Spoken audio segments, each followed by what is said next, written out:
Venha descobrir o poder das histórias que habitam o invisível. O peso da flecha, capítulo 10. A presença do que não se cala.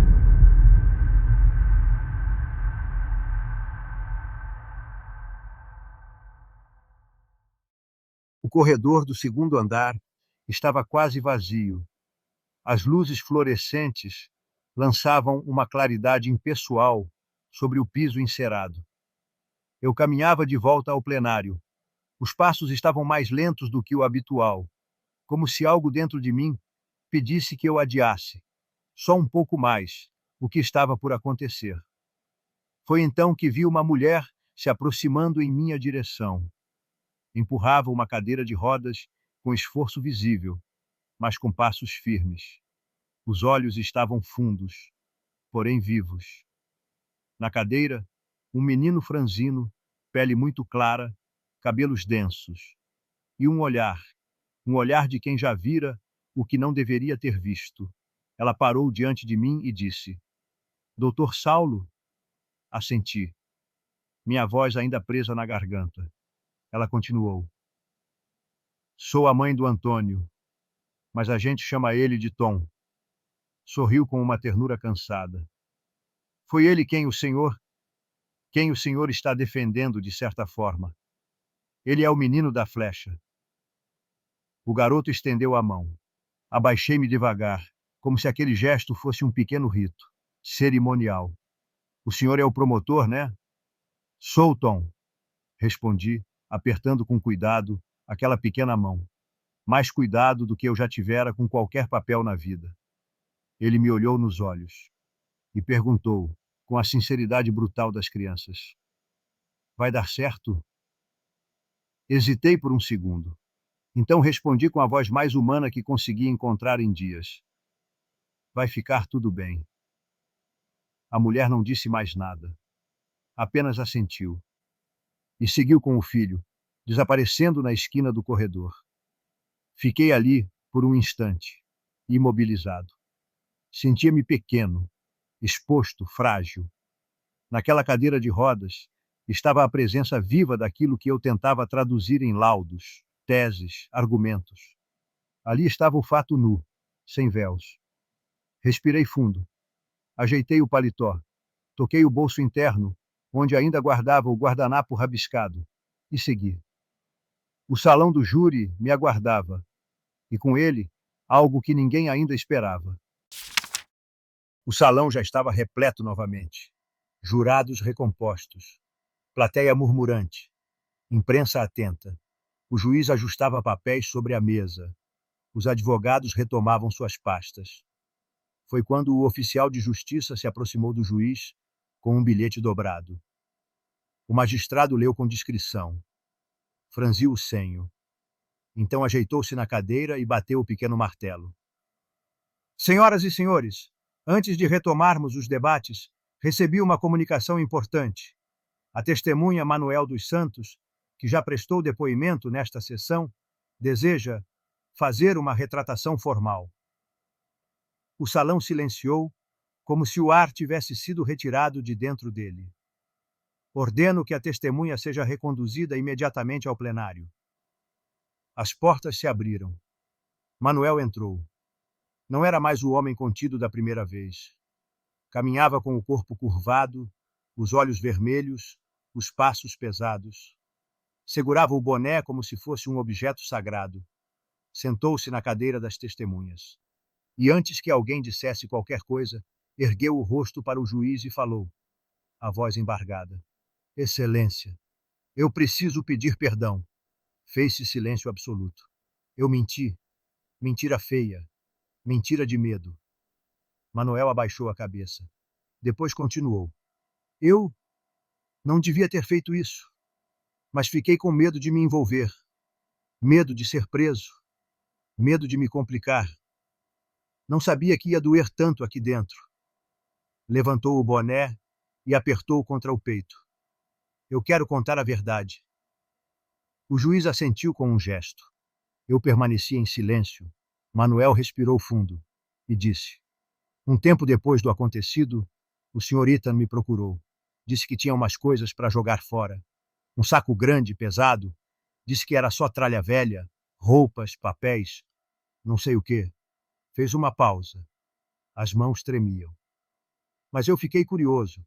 Achei estranho o peso. Guardei o saco por uns dias no armário da portaria. Quando fui limpar, abri. Tinha roupas, sim, mas também tinha 3 flechas. A palavra cortou o ar, como se fosse ela própria uma flecha. Ele continuou. E não eram de enfeite, eram afiadas, pareciam de verdade, daquelas que machucam mesmo. O juiz interveio com calma. E o que fez com elas? Manuel respondeu cabisbaixo. Quando ele voltou, eu perguntei o que era aquilo. Ele me olhou e disse: joga tudo fora. Só isso? Só isso. Eu obedeci. Joguei. Respirou com dificuldade. Mas depois, quando vi o noticiário, quando vi o menino, eu não aguentei, mas tive medo. Muito medo. As lágrimas agora desciam livremente. Eu me calei por covardia. Mas não dá mais. Não dá. O juiz fez um gesto para que sua declaração fosse entregue por escrito. A plateia mal respirava. De pé, apenas cruzei os braços. Não sorri. Não esbocei qualquer reação. Mas dentro de mim, algo se reorganizava. Na mesa da defesa, o silêncio era de chumbo. A verdade tinha voltado. E sua presença agora era um fantasma que ninguém mais poderia ignorar. O silêncio que se seguiu à fala de Manuel não foi apenas de espanto. Foi de reordenação interna, como se cada pessoa no salão precisasse de tempo para processar o que acabara de ouvir e o que isso significava. O juiz recostou-se na cadeira. Levou a mão ao rosto, esfregando a testa, como quem busca ali algum juízo. Olhou para os jurados. Estavam tensos, alguns visivelmente abalados. Um deles mantinha o olhar fixo no chão. Outro havia cruzado os braços, o senho franzido. Uma senhora apertava as mãos sobre o colo com força desmedida. Na plateia, alguns cochichos. Nenhuma reação estridente. Apenas o som de corações acelerados e mentes confusas. A defesa permanecia calada.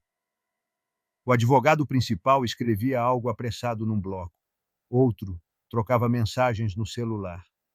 Nenhum deles olhava para o réu, que permanecia imóvel, olhos baixos. O juiz então falou, com tom grave. Considerando a relevância da retratação apresentada e o evidente estado de exaustão de todos os presentes, este juízo entende por bem suspender a sessão por hoje. O julgamento será retomado amanhã, às 11 horas, com os debates orais. Então, bateu o martelo uma vez. O conselho de sentença está dispensado. Os senhores deverão retornar amanhã, no horário designado. Eu permaneci em silêncio. Apenas recolhi meus papéis, passei os olhos sobre o plenário uma última vez e saí sem dizer uma única palavra. Mas algo em mim havia mudado. O que antes era tese, agora se convertia em convicção. E o dia seguinte não seria apenas o dia do debate. Acordei antes do despertador. Para ser honesto, não sei se cheguei a dormir. Cochilei, talvez. Um sono entrecortado, pesado, sem descanso. Lembro de sonhos desconexos. A praça vazia, uma flecha girando no ar, o vulto de um menino correndo, sem nunca chegar a lugar algum. E aquela sensação constante de que eu estava prestes a cair. Levantei sem acender a luz. Ainda estava vestido com a roupa do dia anterior. A gravata afrouxada, o paletó jogado no encosto do sofá. Caminhei até a cozinha, como quem repete um rito antigo. O café estava fraco, mas o amargo me trouxe alguma lucidez. Sentei à mesa, abri a pasta. Espalhei os papéis como se fossem cartas de um jogo perigoso. Li de novo a retratação de Manuel. 1, 2 vezes. Revi as principais provas. As declarações das testemunhas. As reações dos jurados. O tom dos advogados de defesa. Tudo girava na minha cabeça como peças tentando encontrar seu lugar. Substituí palavras nas minhas anotações. Grifei uma frase. Risquei outra. Ensaiei mentalmente os primeiros minutos do meu discurso. Sabia que nada podia soar ensaiado. A fala precisava ter peso, mas não podia ser teatral. O que estava em jogo era grave demais. Antes das 8, tomei um banho e me vesti. Olhei para o espelho como quem encara um reflexo que já não reconhece tão bem. Por trás do tecido havia um homem cansado, mas inteiro e decidido. Hoje. Hoje eu não falaria apenas como promotor. Falaria por mim, pela minha consciência. E por aquele menino chamado Tom. O caminho até o fórum foi mais lento do que eu imaginava. Ao me aproximar, percebi uma movimentação incomum, maior do que nos dias anteriores. Havia filas, gente disputando senhas para entrar. Muitos não conseguiram sequer passar da porta. Vi câmeras, microfones, olhos me seguindo desde o instante em que desci do carro. Alguns jornalistas me chamaram pelo nome. Outros apenas me cercaram com perguntas rápidas, tentando capturar alguma frase antes que eu sumisse escada acima. Subi com esforço. Era difícil caminhar com a toga dobrada no braço, a pasta na mão e os pensamentos pesando mais do que tudo. Ao alcançar o segundo andar, passei pelo velho salão dos Passos Perdidos. Estava lotado. Estudantes de direito, colegas curiosos, alguns rostos conhecidos da imprensa e da cidade. Em meio ao burburinho, ninguém falou comigo, mas muitos me seguiram com o olhar, um olhar que exigia. Entrei no meu gabinete. Fechei a porta. Os estagiários já estavam lá. Um deles arrumava os códigos na estante. O outro revia os rascunhos que tínhamos deixado preparados para o dia. Troquei poucas palavras. A ansiedade deles transbordava em silêncio. A minha, por educação, eu tentei conter. Vesti a toga diante do espelho. Ajustei as dobras. Conferi os papéis. Senti que minhas mãos ainda tremiam um pouco. Mas dentro de mim havia um foco estranho. Como quem está prestes a cruzar uma ponte que só se revela passo a passo. Às 11 horas em ponto, ouvi a campainha ecoar pelos corredores. Era o sinal. Tomei fôlego. Abri a porta. Caminhei até o plenário. A sessão recomeçaria. E agora, era minha voz que deveria dizer o que o silêncio ainda escondia. Ao entrar no plenário, senti o peso da expectativa pairando no ar. Cada banco estava ocupado. O público se espremia contra as paredes laterais. E até o mezanino, raramente usado, havia sido liberado para acomodar os que conseguiam acesso. O juiz já estava à mesa. Mantinha a expressão tensa, mas firme, com o código empilhado ao lado e anotações meticulosas à frente. Ao me ver, fez um leve aceno com a cabeça. Respondi com um gesto quase imperceptível e me sentei no local destinado ao Ministério Público. A defesa também já havia se posicionado. Os advogados trocavam cochichos e papéis. Ethan, o acusado, permanecia impassível. De vez em quando, lançava olhares para os jurados. Depois, para a filha e a esposa, sentadas entre o público. Os jurados entraram um a um e tomaram seus lugares com solenidade. Alguns pareciam cansados, outros atentos, mas todos sabiam, o que viria seria decisivo. O juiz bateu o martelo uma vez e anunciou: retomamos neste momento a sessão do Tribunal do Júri. Conforme determina o rito, passaremos à fase dos debates orais. Pausa breve. A acusação terá a palavra por 1 hora e 30 minutos. Em seguida, a defesa disporá do mesmo tempo. Se necessário, haverá réplica e tréplica. Fez outra pausa. A voz agora solene e marcada. Concedo a palavra ao representante do Ministério Público. Dr. Saulo, o senhor tem a palavra. Levantei-me. Ajeitei a toga com calma. Peguei apenas um papel com palavras-chave. O resto estava na memória. No corpo. No olhar que eu lançaria aos jurados. Respirei fundo. Encarei o conselho de sentença. Eram 7 pessoas, 7 consciências, 7 histórias, 7 dúvidas.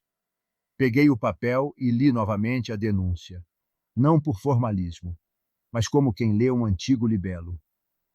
As palavras eram secas, quase burocráticas, mas continham em si o início de tudo: o nome da vítima, a data, o local. A descrição crua do ferimento, a imputação da tentativa de homicídio, um documento que condensava meses de investigação, dor e expectativa. Guardei o papel, ergui os olhos e então comecei. Senhoras e senhores jurados, hoje me cabe a responsabilidade de sustentar uma acusação grave. E farei isso com serenidade, com respeito, sem teatralidade, porque os fatos aqui julgados exigem mais razão do que encenação, mais escuta do que grito.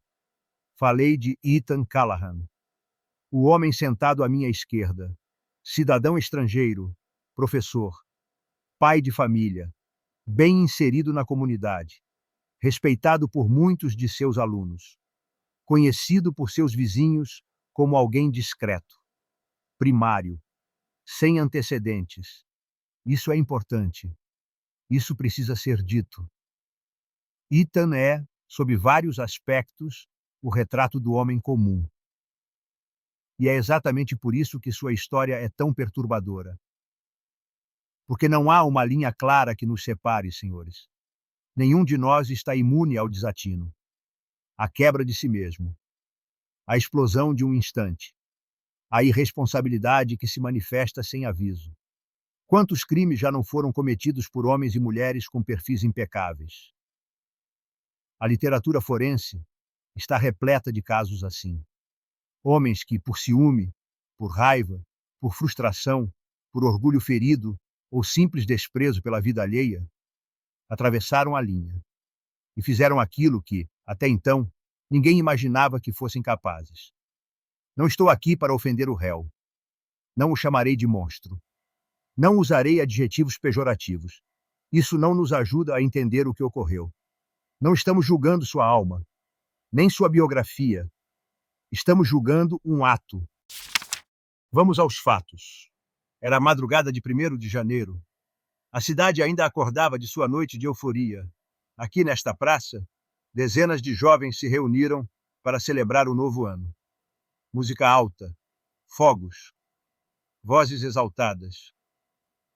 Por volta das 3 da manhã, 2 vizinhos relataram uma barulheira mais intensa. Uma delas afirmou ter visto um vulto na janela do 3º andar. A outra, moradora do andar de baixo, relatou ter ouvido um assobio vindo de cima. E então, senhores jurados, o som seco, uma flecha, atravessando a madrugada e cravando-se nas costas de um menino de 12 anos. Tumulto. A cena se torna um caos. O corpo estendido no chão, a flecha ainda cravada. Chega a ambulância. O risco de morte era real e imediato. Os primeiros exames não deixaram dúvidas. O ferimento, a profundidade da flecha, a região atingida. Tudo indicava que, se não fosse pelo pronto atendimento, o desfecho seria outro. A flecha entrou com uma inclinação específica. Os laudos convergem. Ela veio de cima, dos testes, dos cálculos, do 3º andar, do apartamento 302. Isso não é achismo, é prova técnica, medida, protocolada nos autos. Os senhores ouviram os peritos. Profissionais nomeados. Foram claros. Há uma probabilidade superior a 80% de que o disparo tenha partido do apartamento do réu. Neste momento, o advogado de defesa pediu uma parte, mas eu não concedi. Ele insistiu. Excelência, estamos no campo das probabilidades. Há margem de dúvida. Não se pode acusar alguém sem provas conclusivas. Retomei, sereno, mas firme. O disparo veio de cima.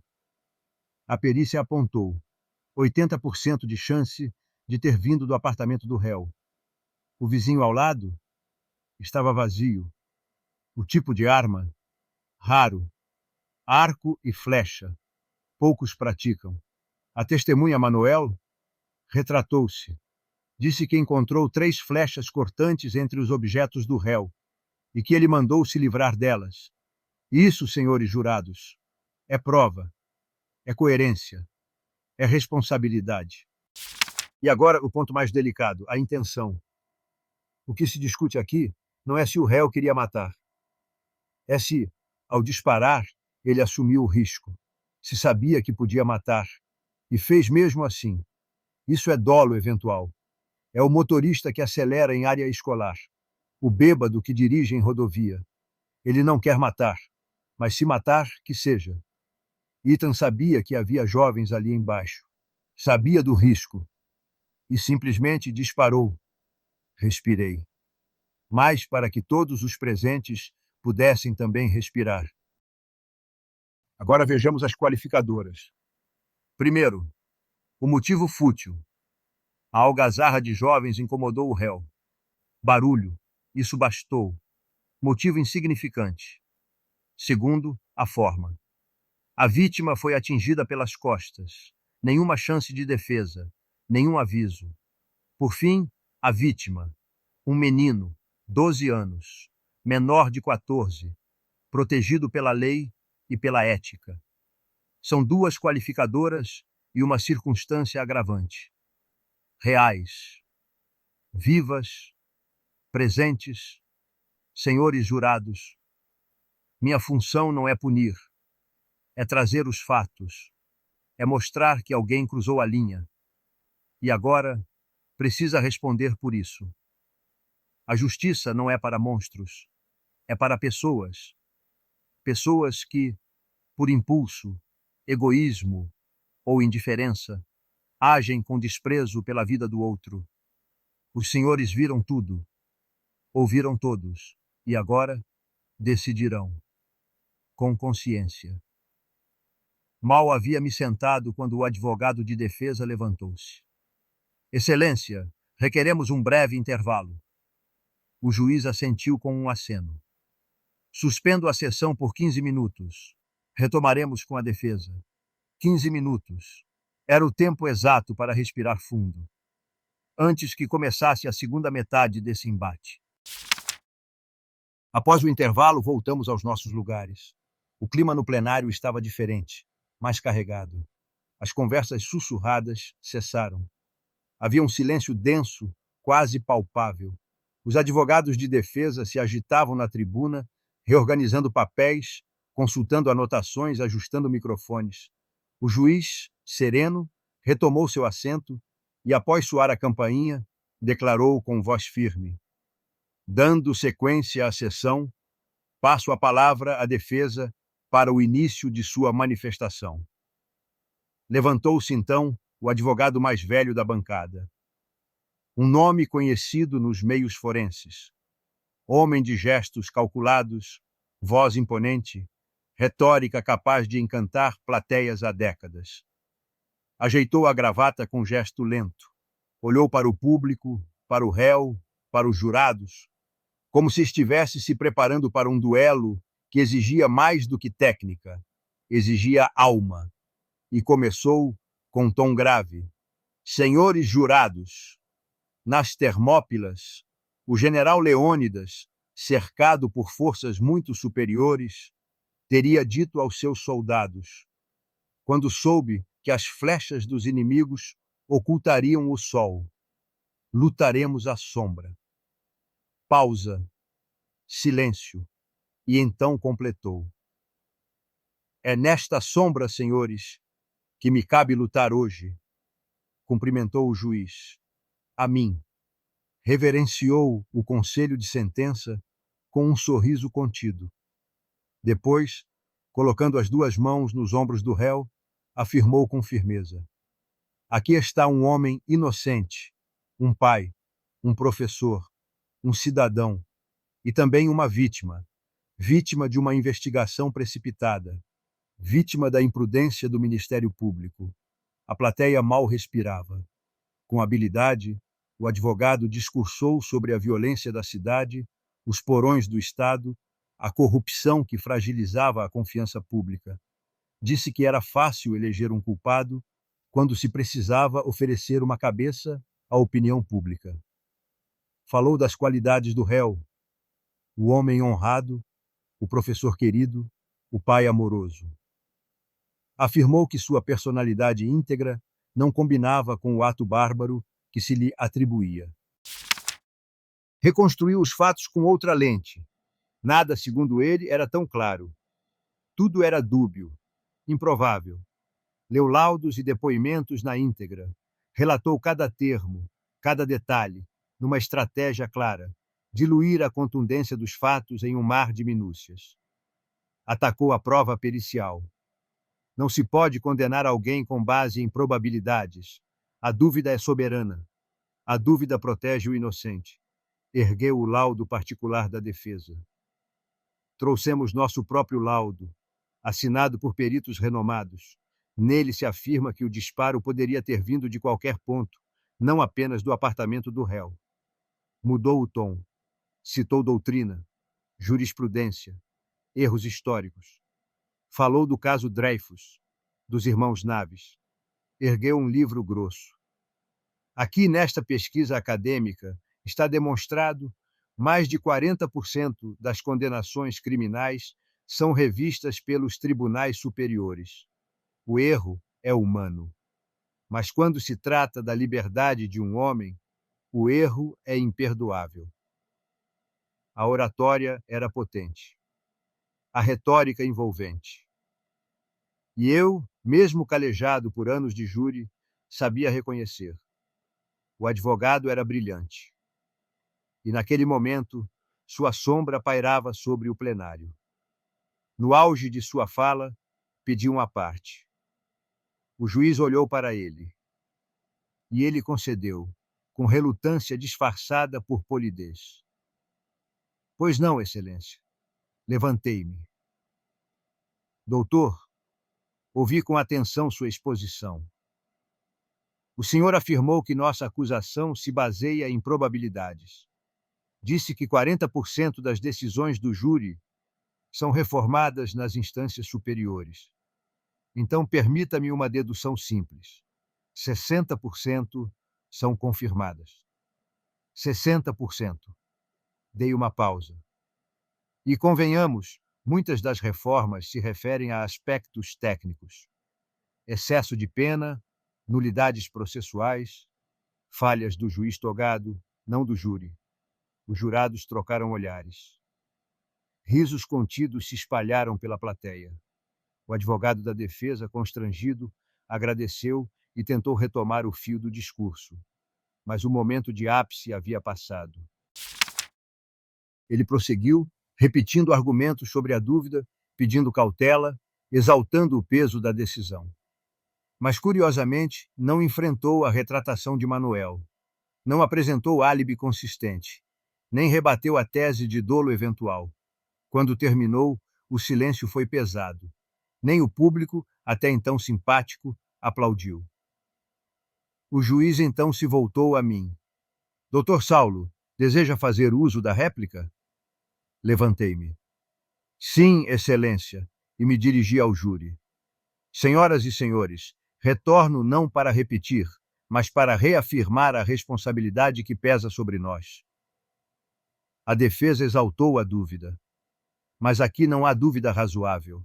Há uma tentativa de semear incertezas onde os fatos falam por si. E enumerei. A flecha veio de cima. A vítima foi atingida pelas costas.